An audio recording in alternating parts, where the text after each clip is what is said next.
How to film a fight scene.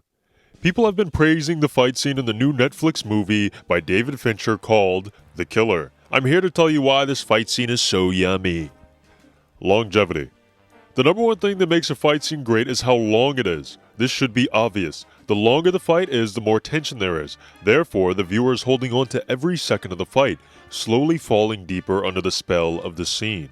The iconic fight scene in The Killer lasts for a tense 3 minutes and 44 seconds. Compare this with another great fight scene in the Obi-Wan Kenobi miniseries between Kenobi and Darth Vader of a similar longevity lasting approximately 3 minutes and 57 seconds. By stretching out the fight scene, you give the viewer cheek clenching and toe curling stress. This is due to the fact that presumably your character has been fine up until the fight scene, where they are now having trouble efficiently taking down their opponent. This is exactly what happens in The Killer, because the viewer is under the impression that they are watching a professional, an expert in their field. So when the supposed professional finally gets caught in a scene that goes on longer than previously, the tension perfectly places itself in the hearts of the watchers. Good things usually last long. Sadly, I do not. Brutality. The second thing that makes an amazing fight scene is how brutal it is. You want the viewer in the comfort of their own home, wincing and cringing at all the right moments. You want the viewer to wonder why they are subjecting themselves to such psychological torture. And this is exactly what you get in The Killer. One of the essentials to good brutality in a fight scene is the destruction of the environment,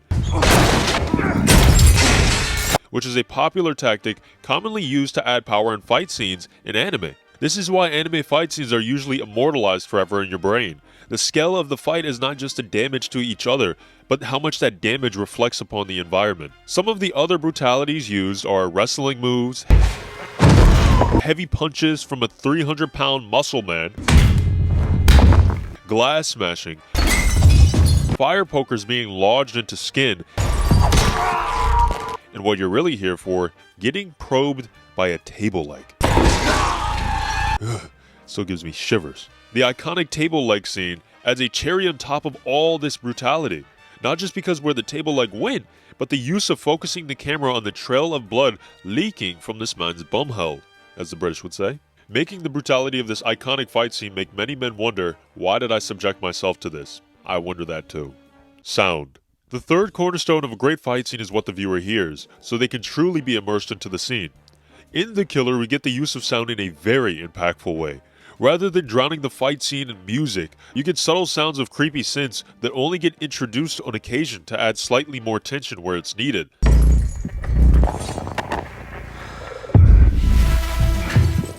But other than that, the scene is largely silent. This becomes what I believe what ties the scene all together. Because without the music, you can hear how hard the punches from this giant man really are. You hear all the destruction of the house, the squeaking of the shoes, the stomping of the feet. All of this to make the scene extremely kinetic. And what this does is transports the viewer right into the scene. Whereas if there were music playing the entire time, it makes it all much more theater and less real. You would know you're watching a scene. But The Killer makes the use of lack of music to enhance the realism in such a memorable way. Out of all the great uses of sound, however, there is one of the more important sounds that I think adds even more tension to the scene, being when our main character gets the wind knocked out of him. Although to some may be seeming quite small in the grand scheme of the other sounds, I personally think it adds so much whether you notice it or not, because subliminally, your body knows instinctively that when you're out of breath, you're pretty much near the end of any sort of physical activity. So adding this really puts the viewer's psyche on edge in a much deeper way than most of these sounds could. Subliminally, your brain is taking in all nuance, and it's already deciding that our main character has lost the fight. Join the club and hit the sub.